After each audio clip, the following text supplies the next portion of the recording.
Questions. So many questions. Why Funk? Why you didn't do this? Funk, why you didn't say that? How come that is like that? I was on medication, people. All I could think about was, I feel pretty, oh so pretty. I kind of take it as a personal challenge. The revolution will not be televised, and be no rerun, brothers and sisters. The revolution will be live. Can you dig it? Can you dig it? Can you dig it? Okay, so last night at like 2:30 in the morning, when I was heavily medicated on pain pills. If you come to my Sunday 6 p.m. live chat, I'll explain what happened. But I was on medication. And at 2:30, 3 o'clock in the morning, it seemed like a good idea to make a video introducing my 40 breeder that you see behind me that is specifically for live streaming. And it was inspired by you guys out there that all have aquariums. So I wanted to showcase that. Well, I guess it didn't go quite as planned. You want to know why? Because a lot of you guys let me know that. Granted, you wasn't mean about it. Most of your comments were nice as always, but there were some questions that I left unanswered. And when I watched the video again, I agreed. I agreed wholeheartedly that I showed a video that left a lot out. So a couple of you guys left questions, well-deserved questions, and I'm here to fix the problem that I had in the original video. I'm going on 2 years, and this is the first time I had to redo a video. It was bound to happen. Anyway, let's get into it. Up close, personal, live and direct, all up in your face like a can of mace, baby. My 40-gallon breeder for live streaming.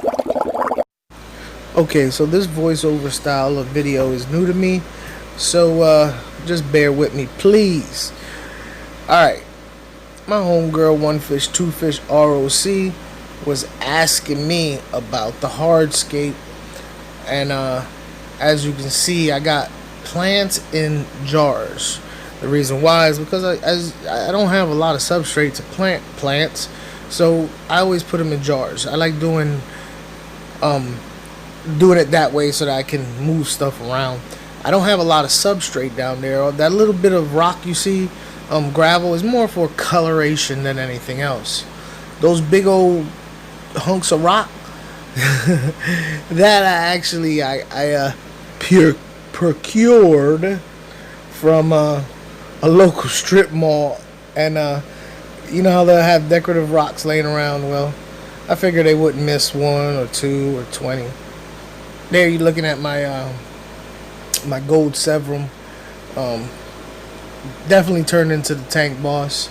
My little geophagus alterfrons up top, and down at the, well, there he is, the hecali, geophagus hecali behind that rock. The alterfrons right there, I can't wait till it gets full grown because it is a beautiful specimen. Geos are quickly becoming one of my favorite fish. Those big leaves you see there, those big leaves are actually a wild vine type of plant that grows out here in Florida. Now, I've had them in aquariums outside before. They don't die in the water, but they also don't grow. So they pretty much just stay just like that. And there goes my that's actually a yellow koi angel with no yellow on it. The patterning that you see on it, where it's like blotchy iridescence, that's considered Pariba. My yo-yo loach. What else we got going on here? Oh, the driftwood. Now, most of this driftwood is that, I don't know the name of it, but it's that hard, dense driftwood that almost doesn't need no soaking time. It just sinks automatically. The other stuff I found along the water edge.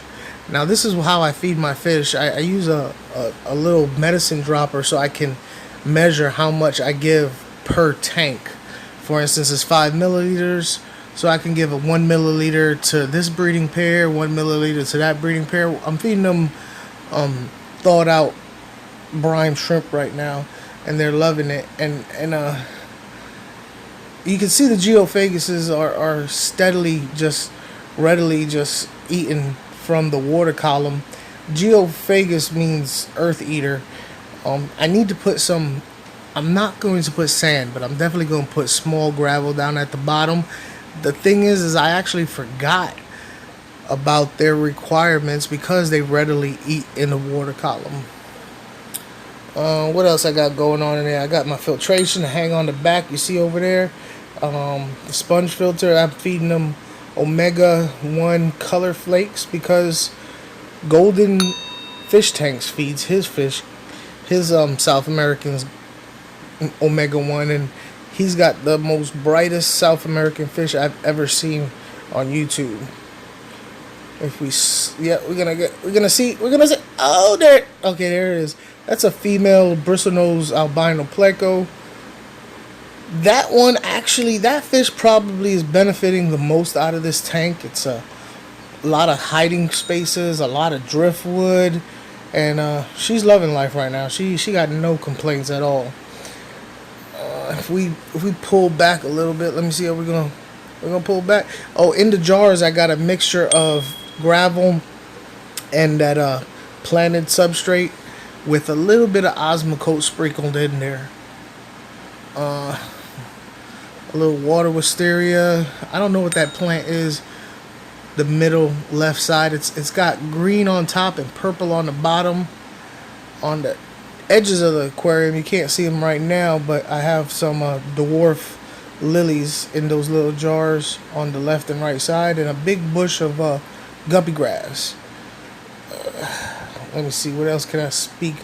If you look at the yo-yo loach, you can see him kind of molesting the other fish. You'll see him, he has no fear of them. He'll go right up to them and kind of feel them up with the feelers, and he doesn't really bother. But look at that ghost severum, definitely becoming something that I'm really happy with. Anyway, there it is. Scott, King and Queen Cichlids, let me know what you think. Let me address something directly. This aquarium has 3 fish in it that some of you guys are looking at and they're going, no, those fish can't live in there at full grown. You're completely right. The severum and the 2 geophagus get a good 8 inches and they cannot stay in here. I've noticed with a lot of you guys out there, you're okay with apparently people tearing down their entire fish rooms every 3 months, starting new. I guess it keeps your attention. Now, this ain't a gimmick, this ain't a ploy. It's just something that I want to do, and I weighed whether or not you guys would be okay with it. And from what I see, I guess you guys are okay with people tearing down the tanks every 3 months.